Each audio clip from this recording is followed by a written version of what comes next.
가운데에 너무 지금 나는 힘들다. 이상하게 요즘은 은혜가 안 된다. 이상하게 예배에 참석해도 은혜가 안 되고 영적 생활이 잘 안 돼. 기도도 안 되고 말씀도 보기 싫고 도대체 원인이 뭔지를 잘 모르겠다. 한때는 은혜를 받아가지고 그렇게 교회에 헌신하고 교회를 사랑하고 예배 시간에 하나님 말씀 들으면은 그 말씀이 꿀송이처럼 달고 그렇게 참 교회를 헌신하겠다고 결단도 하고 눈물도 흘리며 주를 위해서 내 모든 삶을 드리겠다고 각오를 했던 내가 왜 이렇게 변했을까? 더 어려운 이유는 뭐냐면은 경제에 어려운 거예요. 하늘님에다 살았는데 이상하게 사업이 잘 안 풀려. 좀 속된 말로 미치겠어. 도대체 이게 왜 있니까? 도대체 이 원인이 뭘까? 아무리 생각해봐도 답이 없네. 그러니 참 나 왜 말도 못하겠고 표정 관리를 하고 교회는 오긴 오는데 참 너무 힘들다. 이런 분들이 있을 수 있습니다. 결론부터 말하면은 여러분에게 아주 중요한 시간표입니다. 중요한 하나님의 계획이 성취되는 시간표예요. 이걸 여러분이 잘 넘어서고 여기서 승리하게 되어지면은 틀림없이 하나님께서 여러분에게는 이전에 받지 못했던 놀라운 은혜와 축복을 주실 겁니다.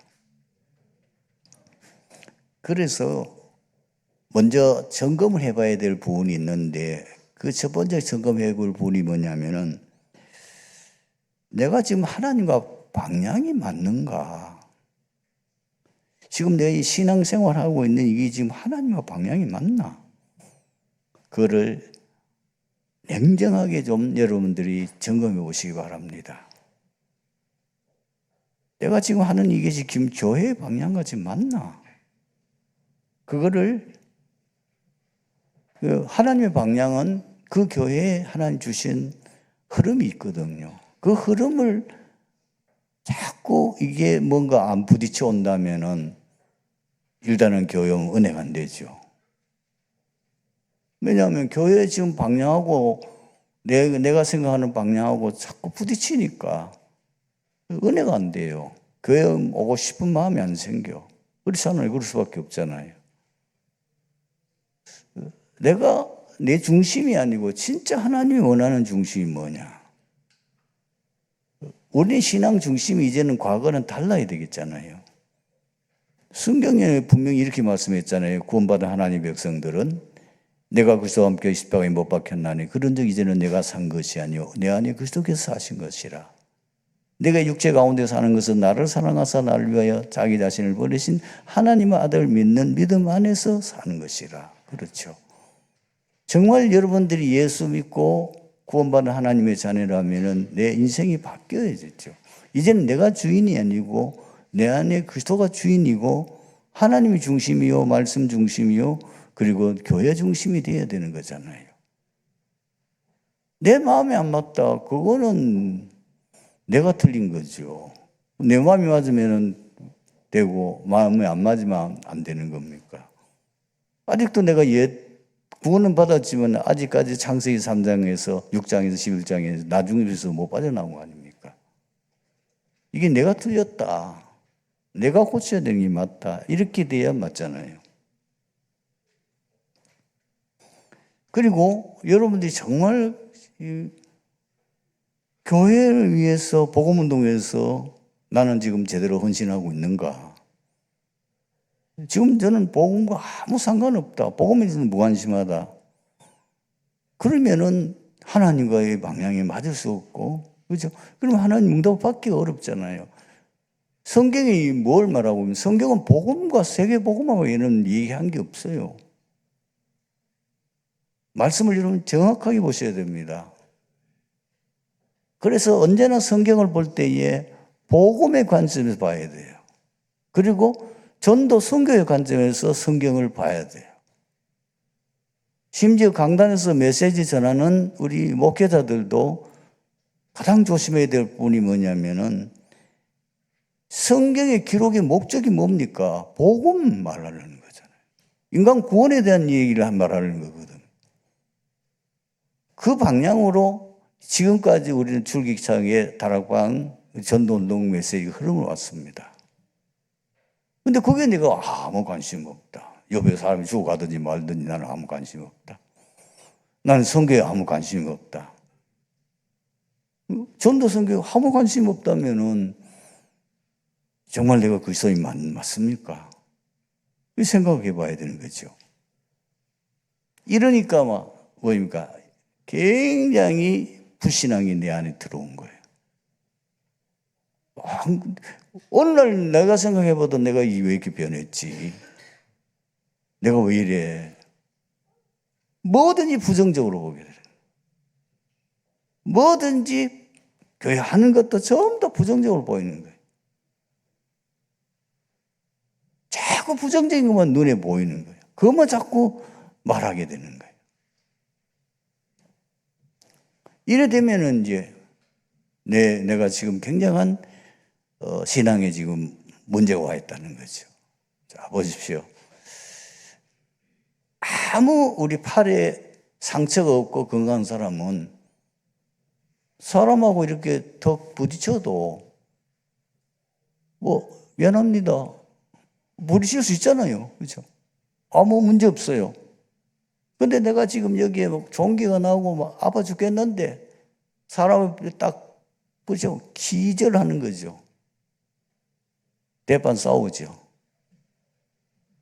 그거는 물론 상대방이 안 부딪히면 좋긴 하겠는데 상대방이 부딪혀가지고 그것도 내 잘못도 있죠. 서로 상대방의 잘못이 있는 것 아닙니까? 근데 큰 여기 상처가 없고 아무 건강할 때는 그냥 서로 미안합니다. 이러고 지나갈 수 있지만은 이게 상처가 심각할 때는 이게 부딪히면은 붙어 싸웁니다. 맥살 잡고 심지어 주먹질까지 싸울 수 있어요. 그게 이제 내 영적 상태란 말이죠. 내 영적 상태가 지금 굉장히 지금 불신앙과 부정적으로 꽉 차 있는 거예요. 왜? 너무 힘드니까. 신앙생활도 안 돼. 하는 일도 잘 안 돼. 그러니 내 마음 상태가 너무너무 어려워져 있는 거예요. 이걸 잃어보셔야 돼요. 이게 굉장히 문제가 와요. 가데스 바네아의 사건을 기록을 보게 되면은 이런 내용이 나온다고요. 그게 민수기 14장 28절에 너희 말이 내 귀에 들린 대로 내가 너에게 행하리니.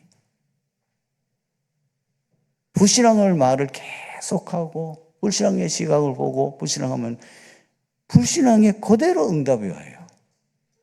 그러나 우리가 모든 걸 믿음의 눈으로, 그렇다고 믿음이 황당하게 믿으라는 말이 아닙니다. 정확하게 성경에 나오는 말씀 따라 믿음의 그 고백을 하고 믿음의 삶을 살면 반드시 믿음의 열매가 맺게 되어 있습니다. 지금은 이런 지금 어려움 왔다면은 갱신의 시간표구나. 정말 내가 이제 내 모든 삶의 방향이 하나님의 방향으로 그리고 하나님의 뜻을 이루는 이 흐름 속으로 내가 들어가야 되겠다. 이런 마음을 가지고 내가 왜 이래? 내가 지금 믿음 다 떨어졌네. 어디까지 내가 믿음을 회복해야 되겠다. 이런 마음 가지고 예배에 집중하고 말씀에 집중하고 강단 메시지에 집중하고 그리고 본부 메시지 계속 집중해 보세요. 물어보라면 안 합니다. 지금 이런 상태에 있는 사람들은 강단 메시지 안 듣습니다. 거의 귀에 안 들어옵니다. 본문 메시지 아예 안 듣습니다. 지금 그게 여러분 영적 상태예요. 우리는 육의 양식만 먹고 사는 게 아닙니다. 우리는 영의 양식 먹어야 됩니다. 우리는 영적 존재입니다. 우리는 하나님 형상으로 창조되어졌기 때문에 우리는 영의 양식을 먹어야 영적으로 건강한 거예요. 그래서 신앙생활 잘하는 분을 보게 되면 특징이 한 세 가지 있더라고요. 일단 예배 성공이에요. 자, 보면 예배 드리는 모습을 이렇게 보면은 아, 저 사람 지금 은혜를 받고 있구나, 은혜 생활 제대로 하고 있구나, 이게 보이고. 이게 신앙생활 안 되는 사람은 예배 시간에 또 고개를 껴당겼다가 뭐 했다가 뭐 고개를 들었다가 그러고 뭐 헌참 받다가 전혀 집중 못하는 모습이 이제 보이죠. 이 강단에서 다 보이거든요. 그래서 못 속여요, 저를. 그런데다가 뭐죠? 기도 생활을 못해요. 기도 생활이 안 돼요. 이렇게 말씀 붙잡고 벌써 은혜 받으려고 사는 분들은 그날 그 주간에 나오는 강단 메시지나 본문 메시지 나오면은 아예 그걸 적습니다. 기도서에 적어 놓고 그걸 계속 보고 기도하고 또 기도하고 그렇습니다. 그리고 진짜 복음 위해서 헌신하는 삶이 따라오게 돼 있는 거잖아요. 이제 이런 것들이 이제 다 오게 되는 거죠. 그런데 왜 중요한 시간표였냐? 시대적인 선지자 엘리야도 시험에 들 때가 있었다고 말이에요. 엘리야가 얼마나 힘들었으면 노랫나무 밑에 누워가지고 하나님 날 불러갔어요. 나 이상 더 못해요. 저 아방이 선지자 다 칼로 죽이고 나 혼자 남았어요. 그런데 저 못된 이세벨이 나를 죽이려고 사람까지 보냈어요. 이래가지고 도망을 쳐가지고 지금 그 광야 노랫나무 밑에 지금 쓰러져가지고 며칠 먹지도 못하고 기진맥진이. 사실 얼마 전까지만 하면 그 갈멜산에서 이 바알 아세라 850명과의 영적 대결해가지고 완전히 거기서 하나님의 살아계심을 모든 백성들과 왕들 앞에서 증거를 보였고 그 모든 거짓된 선지자들 이방 바알 아세라 그 선지자들 다 처단했잖아요. 3년 동안에 비가 오는 그 땅에 엘리야가 기도해서 하늘에 비가 내리게 하고 이 정도 되면은 백성들이 돌아올 줄 알았거든요. 이 정도 역사를 보게 되면은 왕이 회개할 줄 알았거든요. 전혀 회개하지 않고 더 강박하게 돼. 이러니 뭐 완전히 엘리야가 시험 들어버렸어요. 완전히 낙심 가운데 빠졌어요. 그때 하나님 어떻게 합니까? 그래, 네 그동안 수고했다. 오너라. 이랬습니까? 주의 천사를 보내서 어루만지면서 힘내라. 먹고 힘내라. 그 음식이요. 하늘에 주는 음식이에요. 그 떡을 먹고 워낙 배고프니까 맛있는 줄 먹고 그래도 못합니다 하고 또 누웠어요. 그러니까 또 천사가 와서 또 어루만지면서 일어나 힘내라. 그 두 번 하늘의 양식을 먹고는 그 양식의 능력이 얼마나 컸던지 40주 40야를 그냥 잠도 안 자고 그냥 달려가듯이 걸어가서 호렙산에 갔네요. 호렙산에서 어떻게 거기서 하나님의 세미한 음성을 듣는데 전혀 이 엘리야가 생각지 않는 진짜 놀라운 응답을 주셨잖아요. 아방 바꾸겠다는 겁니다. 아람 왕도 바꾸겠다는 겁니다. 그리고 네 혼자 남은 게 아니고 바알 아세라에 거기에 절하지 않는 7,000명을 내가 숨겨놨다는 거예요. 7,000명 제자 있다. 그리고 앞으로 너 대를 이어서 이 선지자, 이 지도자 일을 할 엘리사를 세워라. 완전히 생각지 못한 일이 일어났어요. 여러분, 바울이 전도 여행하다가 큰 난관에 부딪히잖아요. 아시아로 복음을 전하는데 계속 그 길이 막혀요. 어떻게 합니까? 그만두고 들어와 내려와서 기도하잖아요.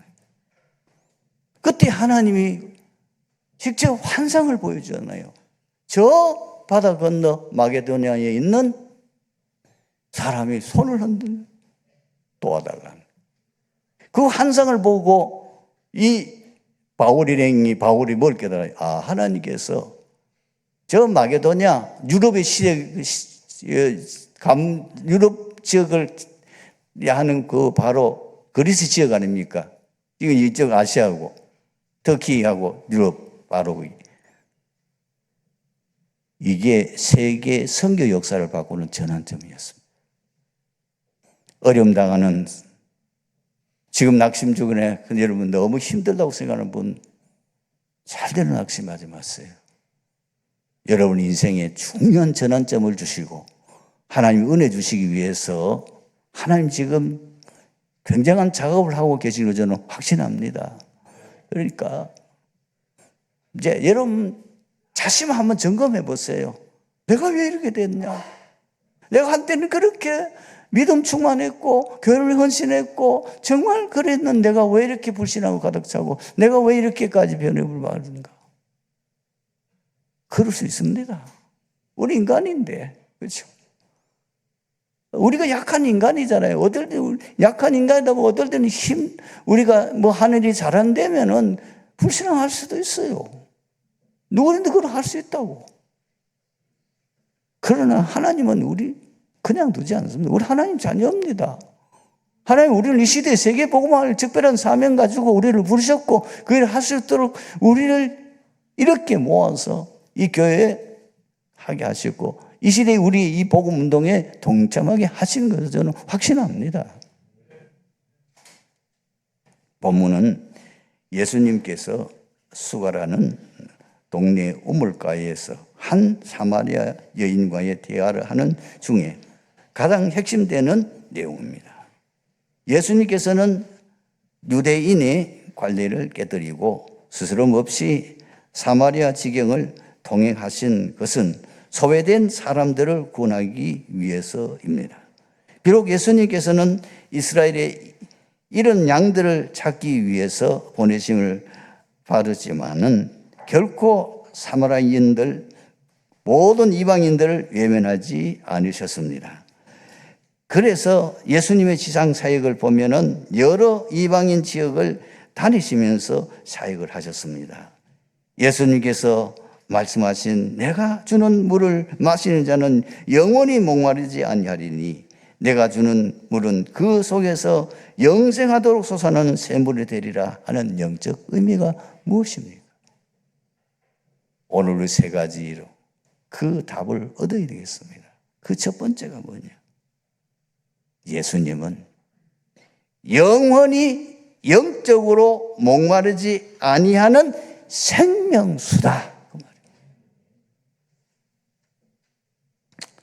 사람들의 영적 목마름은 세상의 어떤 것으로도 채울 수 없습니다. 세상에 그렇게 인기 있는 연예인들이 고백했잖아요. 숨기고 숨기다가 할 수 없이 뭐요? 나는 공황증이 시달립니다. 나는 우울증이 시달립니다. 나는 조현병에 시달립니다. 심지어 그 배우들이 탤런트들이 견디다 못해서 뭐죠? 무속인이 되잖아요. 그리고 우리가 생각할 때는 돈 많은 저재벌들이 얼마나 행복할까? 아닙니다. 돈이 너무 많아서 밤에 잠을 못 잡니다.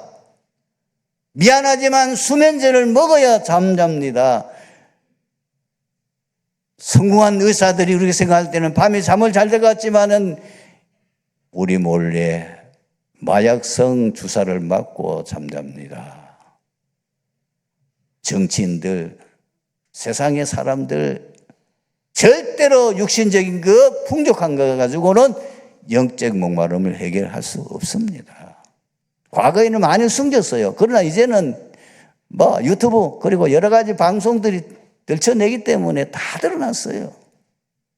당연하지요. 왜? 영적 목마르면은 절대로 인간이 해결할 수 없는 세 가지 원인이 있기 때문이죠. 그 세 가지 원인 우리 다 압니다. 뭐죠? 인간의 근본 문제 세 가지 아닙니까? 모든 사람은 결국은 사단에 속아서 미혹되어 사단의 자녀가 됐어요. 요한복음 8장 44절 너희 아비 마귀. 그리고 창세기 3장 사건을 내서 모든 사람은 죄를 범하여 저주재앙 멸망에 빠졌어요. 로마서 3장 23절 우리 장로님들 속지 마세요. 불신자 전부 다 거짓말합니다. 속이고 있어요. 표정 관리하고 있습니다. 모든 사람이 죄를 범하면서 하나님 영광에 이르지 못하다. 영광에 이를 수 없어요. 그리고 6장 23절 제사성 사망이요. 뿐만 아니라 하나님을 떠난 인간은 지옥 배경 속에 살다가 지옥 갑니다. 분명합니다. 히브리서 9장 27절 사람이 한 번 죽는 것은 정하신 것이요 후에는 반드시 심판이 있다고 말씀하셨습니다. 그래서 인간이 이 문제를 해결할 수 없기 때문에 종교로도 철학으로도 선행으로도 어떤 세상도 가지고도 해결할 수 없기 때문에 하나님이 직접 인간을 구원하시기 위해서 인간의 몸을 입고 그리스도 오셨는데 그분이 바로 예수님이다 그 말입니다. 오셔서 단번에 영원히 해결하셨어요. 구약에는 계속해서 그 문제, 인간 문제 해결하실 그리스도를 보내주시겠다고 약속한 구약의 핵심 내용입니다. 여러분 구약을 통해 가지고 다른 거는 그냥 참고하시면 돼요. 이게 구약은 이스라엘 역사 아닙니까? 창세기는 창조의 얘기고 그리고 4명의 사람들 족장들 얘기 아닙니까? 맞습니다. 그러나 그거는 껍데기고 그 안에 핵심이 뭐냐? 복음입니다. 원시 복음입니다. 분명히 여자의 후손이 사단의 머리를 깨뜨리실 것입니다. 인간이 타락하여 완전히 네피림 시대가 되었을 때에 다른 방법이 없다. 방주 안에 들어가야 산다. 그리스도 안에 들어가야 재앙 막을 수 있다. 이스라엘 백성들이 완전히 노예가 됐어요. 다른 방법이 없어요. 이 바로왕이 9가지 재앙을 이 기적을 행한데도 항복 안 해요. 마지막 피제사 어린 양의 피 그 속죄를 하는 그 6월절 그 피 바른 날 해방받았어요. 그게 전부 다 그리스도를 상징하는 거예요. 인생 모든 문제는 진짜 이 사단, 이 저주재앙에 해방되는 길은 오직 그리스도밖에 없다는 거예요. 이스라엘이 또 복음 놓쳐가지고 이제는 완전히 나라가 망하고 성전도 파괴되고 노예돼가지고 저 바빌론까지 끌려갔어요. 거기서 또 말합니다. 보라 처녀가 잉태해 아들을 낳으니 그 이름을 임마누엘을 하리라. 드디어 신약 성경에는 그 주인공이 오셨습니다. 육신 읽고 주는 그리스도시요 살아계신 하나님의 아들이십니다. 그분이 오셔서 뭘 하셨단 말입니까? 바로 인간이 이 영적인 목마름의 근본 원인은 3가지 이 문제를 해결했다 그 말입니다. 사단의 머리를 박살낸 참왕 그걸 행하신 거죠. 분명히 하나님의 아들이 나타나신 마귀의 일을 멸하십니다.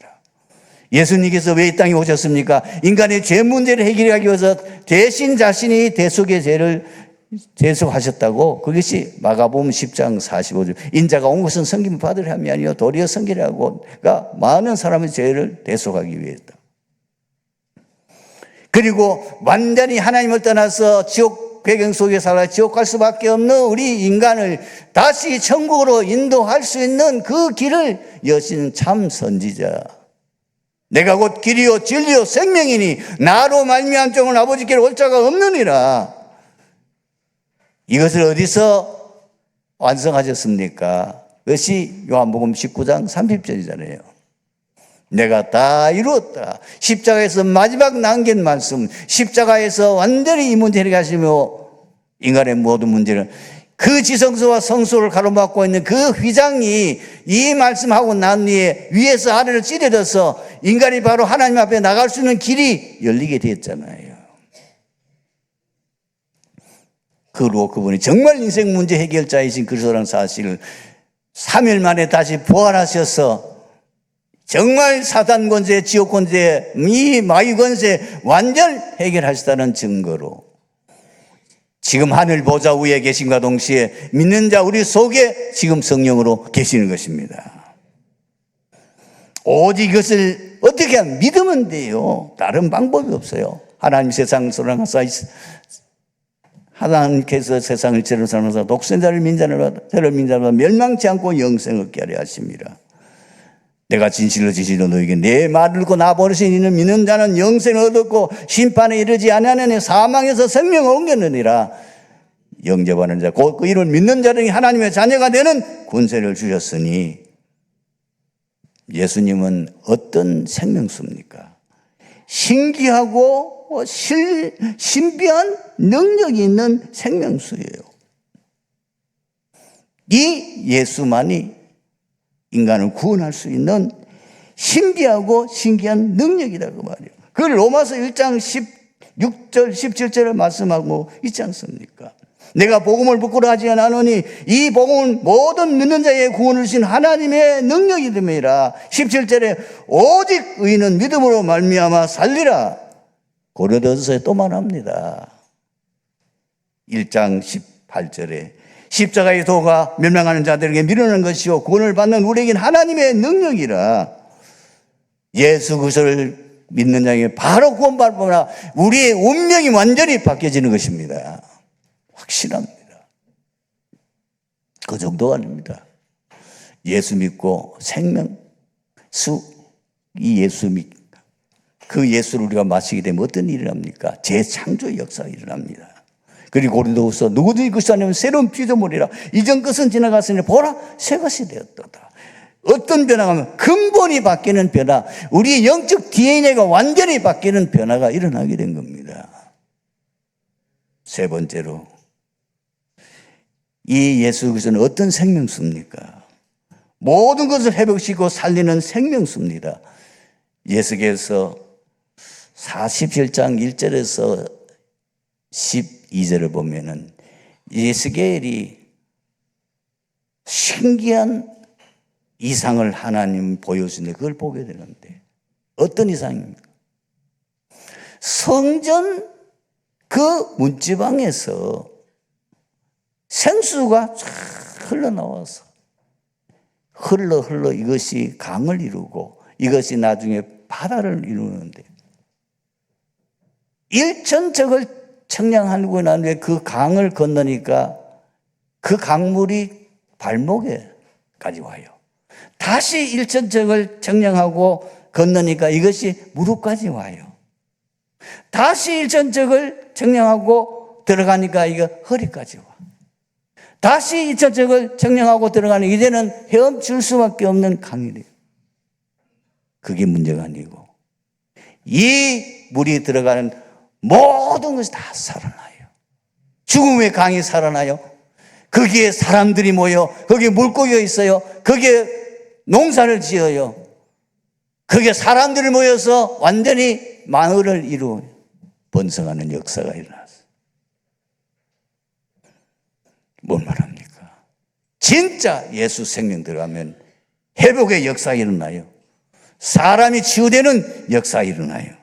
그리고 모든 것을 번성케 하는 번영의 역사가 일어나요. 그것이 성경의 증거요. 그리고 세계 역사의 증거입니다. 간단하게 우리 한국 보십시오. 우리 한국의 역사를 보십시오. 150년 전 우리 한국은 어떤 나라였습니까? 완전히 저주재앙으로 충만한 땅이요, 세상에서 가장 가난한 나라요, 일본의 지배를 받고 열강 속에 완전히 저주 속에 빠져있는 이 나라가 이 땅에 선교사들이 와서 복음 전해서 이 복음이 전파돼 가지고 마을마다 교회가 세워지고, 그리고 이 한국 땅의 전 지역에 복음이 전파돼서 드디어 이 한국이 세계 선교하는 나라가 되니까 이 한국이 지금 세계 선진국에 서 있잖아요. 이 기적입니다. 정치를 잘해서 그렇습니까? 훌륭한 지도자가 있어서 그렇습니까? 물론 있었죠. 그러나 저는 결정적인 그게 아닙니다. 생명수 예수 그리스도가 이 한국 땅에 충만하니까 모든 죽음이 소생케 되는 살아나는 역사예요. 그게 한국만 아닙니다. 이 복음이 독일 들어가니까 독일이 선진국이 되어버려요.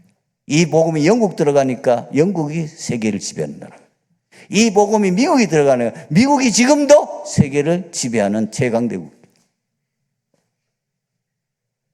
오늘 말씀의 결론을 맺습니다. 예수님께서 주시는 생명수는 어디서 나옵니까? 하나님께 주시는 생명의 말씀과 성령의 역사입니다. 히브리서 분명히 4장 12절 이렇게 기록되어 있죠. 하나님의 말씀은 살아있고 활력에서 좌우에 어떤 것보다 예리하여 혼과 영과 및 관절과 고수를 찔러 조이까지 하며 또 마음의 생각과 뜻을 판단하나니.